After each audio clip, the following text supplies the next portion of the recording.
কি হৈছে তোৰ ইমান কি মুখত ভৰভৰাই আছা এই মোক এটা কিবা চলা উপায় দিয়া আজিকালি মোৰ সংসাৰখন নচলাই আছে আৰু যিটো মানে বিজনেছ কৰি আছিলো সেইটো এতিয়া মাৰা যোৱা অৱস্থা হয় কি কৰো এতিয়া ও সেইটো প্ৰব্লেম তই একো টেনচনে নলবি মোৰ হাতত এটা বঢ়িয়া বিজনেছ আছে মোৰ কিছুমান গছৰ পুলি আছে তই সেইবিলাক লৈ যাবি মূল্যৱান গছৰ পুলি কিন্তু সেইবিলাক তই গাঁৱে গাঁৱে বিক্ৰী কৰিবি বা টাউনত বিক্ৰী কৰিবি মালামাল হৈ যাব পাৰিবি তোক মই এনেই দিম ভাই তই মই একো দিব নালাগে তই নি আৰু বিজনেছ কৰ হে ভাই নেদাকে ইয়াতে বিজনেছটো ঈশ্বৰে তোকো ভাল কৰিব দে তোক মই পুলিখিনি দিম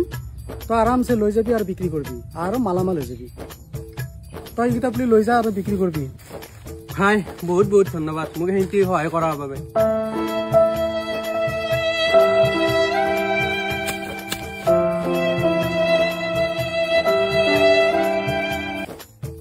আৰু কি তই দেখোন মোৰ ঘৰত লাগি আহিলি তোক আৰু পুলি লগা হলে নেকি তোৰ পুলি আৰু নালাগে মই ৰাস্তাত ওলাইছিলো মোক পুলিচে দৰকাৰ মাছ পুলি নালাগে তই কি পুলি দিছিলি সেই মা পুলিটো তোক মই ভাল পুলিয়ে দিছিলো তই ভাল পইচাই পাব লাগে এতিয়া কি হল তোৰ পুলিটো ভালে